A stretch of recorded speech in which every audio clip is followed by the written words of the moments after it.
You're not lazy. Your brain is doing exactly what it's built to do. Avoid pain, seek comfort. That instinct kept our ancestors alive, but today it keeps you scrolling, planning, promising, and not producing. In this video, I'll show you why your brain sabotages ambition, what actually builds discipline, and a simple 30-day blueprint you can use starting tonight. No ideology, no gimmicks, straight psychology you can act on. You're not lazy. Your brain is doing exactly what it's built to do. Avoid pain, seek comfort. That instinct kept our ancestors alive, but today it keeps you scrolling, planning, promising, and not producing. In this video, I'll show you why your brain sabotages ambition, what actually builds discipline, and a simple 30-day blueprint you can use starting tonight. No ideology, no gimmicks, straight psychology you can act on.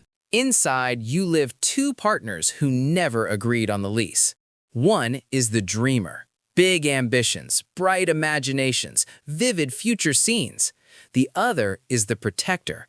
Comfort-seeking, risk-avoiding, very good at inventing reasons not to start.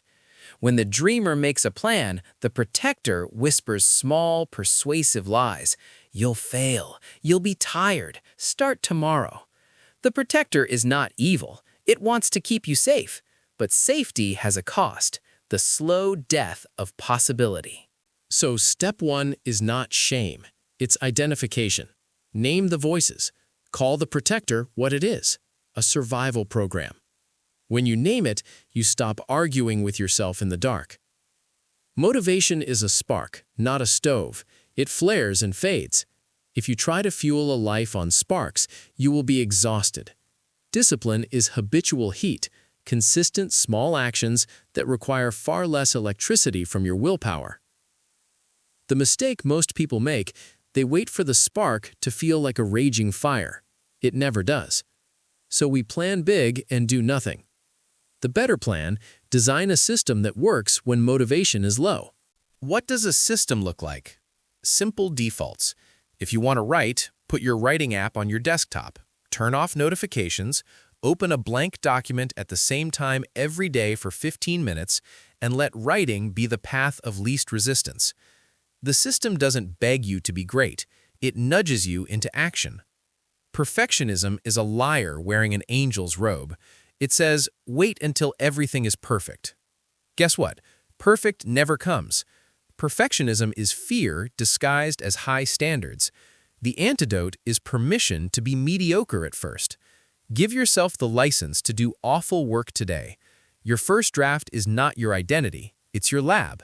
Fail fast, learn faster. Here's the practical move you can do right now. Micro actions. Choose one tiny, repeatable action you can commit to for 15 minutes. Not 2 hours, not 90 minutes, 15. It could be one paragraph of writing, one exercise set, or one small refactor of code. Do it at the same time each day. Make it non-negotiable. The reason? Your brain can tolerate discomfort in short bursts. Repetition turns discomfort into habit. And track it. There's magic in a simple checkbox. Habit momentum is literal. Once your brain notices the pattern, he did it yesterday, he did it today, resistance softens. You are out-designed. Your devices, your notifications, your messy desk, they weren't engineered to help you. They were built to capture your attention. The smart move is to redesign your environment so the productive option is the easy option. 3 quick rules. Remove friction to start. Leave water, pen, and your tool of work in one clean place. Add friction to distractions. Phone in another room, logged out of social apps. Make the desired behavior the default. If your device opens to a writing app instead of social, you are 50% more likely to begin. Failure isn't the enemy. Inaction is. When you do something and fail, you learn and your brain updates. When you do nothing, nothing changes. Successful people have failed and kept going. Reframe failure as data. Ask, what did this teach me?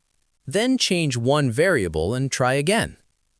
Guilt is a terrible motivator. It keeps you from trying again. Practice self-compassion. Treat yourself like a student, not a criminal. If you miss a day, stop the downward spiral. Say, okay, one missed day. Tomorrow I return. That voice, the kind one, is more effective at long-term change than shame. Let me tell you 2 mini stories. A student I coached started with 10 minutes of writing per day. Nothing grand. 3 months later, he had a portfolio, a published piece, and a new routine. Another person set a 15-minute workout after lunch. In 6 weeks, the small bursts flowed into real fitness.